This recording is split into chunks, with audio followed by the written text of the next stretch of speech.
শুক্রবার রাতে Siliguri eastern bypass সংলগ্ন ঢাকেশ্বরী কালী মন্দিরের কাছে ঘটে গেল এক মর্মান্তিক পথ দুর্ঘটনা। জানা গেছে, একটি সাইকেল আরোহীকে উল্টো দিক থেকে দ্রুত গতিতে আসা একটি 4 চাকা গাড়ি ধাক্কা মারে। দুর্ঘটনার ফলে ওই সাইকেল আরোহী গুরুতরভাবে আহত হন। প্রত্যক্ষদর্শীদের দাবি, গাড়ির গতিবেগ অত্যন্ত বেশি ছিল। দুর্ঘটনার খবর পেয়ে স্থানীয় বাসিন্দারা দ্রুত ঘটনাস্থলে পৌঁছান এবং আহত ব্যক্তিকে উদ্ধার করেন। পরে তাকে শিলিগুড়ি জেলা হাসপাতালে নিয়ে যাওয়া হয় চিকিৎসার জন্য। ঘটনার খবর পেয়ে আশিগড় ফাঁড়ি এবং ভক্তিনগর ট্রাফিক গার্ডের পুলিশ দ্রুত ঘটনাস্থলে আসে। পুলিশ সূত্রে খবর, গাড়িটি দ্রুত গতিতে থাকায় চালক নিয়ন্ত্রণ হারিয়ে ফেলেন এবং দুর্ঘটনাটি ঘটে। পুলিশ বর্তমানে গাড়িটির খোঁজ করছে এবং চালকের বিরুদ্ধে আইনি পদক্ষেপ নেওয়ার প্রক্রিয়া শুরু করেছে। তবে এই দুর্ঘটনার ফলে ইস্টার্ন বাইপাসে ট্রাফিক নিয়ম মেনে চলার প্রয়োজনীয়তা আরও একবার সামনে এসেছে বলে মনে করছেন স্থানীয় বাসিন্দারা। Bureau report, news prime Times. আপনাদের আগেও বলছি, এখনও বলছি যে আপনারা মিডিয়ারা না, আগামী দিনে এই জানুয়ারি ফেব্রুয়ারি মাসটায় আপনাদের অন্য জায়গায় ডিউটি করার দরকার নেই। কারণ এই বাইপাসটা থাকুন, বাইপাসটা আমি এর আগেও দিয়েছি কিরণচন্দ্র রোড, এই কিরণচন্দ্র রোডেই থাকবে এটা। কারণ আমি সরকারের মাধ্যমে জানি না কোন প্রসেসে গেলে এই রোডটাকে ঝাঁ চকচক হবে। যদি ওনারা বলেন, আচ্ছা আপনাদের আমি বলছি, আমাদের বাইট দিচ্ছেন আপনারা কেন এসডিডিএ উন্নয়ন দপ্তর এবং কি যারা উন্নয়ন দপ্তর এসডিডিএ যারা আছে তাদের কাছে কেন বাইট নিচ্ছেন না? আপনারা ওনাকে গিয়ে আমার কাছে বাইট না নিয়ে ওনার কাছে যান, যে একটার পরে একটা অ্যাক্সিডেন্ট হয়ে যাচ্ছে, লোক মরে যাচ্ছে, মানুষের প্রাণের কি কোনো দাম নাই? অবশ্যই দাম আছে।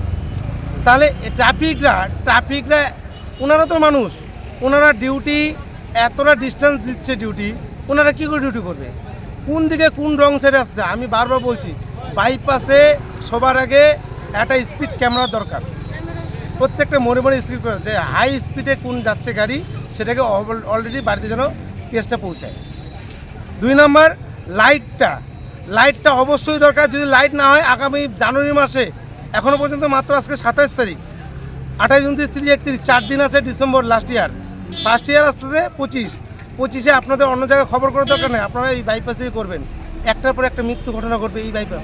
আজকে কি ঘটনা ঘটেছিল? আজকে ঘটনা একটাই সেম, যে একজন গরিব লোক সাইকেল নিয়ে যাচ্ছিল তার নিজস্ব রোড দিয়ে, কিন্তু উল্টা সাইডে রং সাইডে একটা 4 চাকা গাড়ি এসে সজোরে ধাক্কা মারে এবং সেই ধাক্কাটা এমনভাবে ইনজুরিড হয়।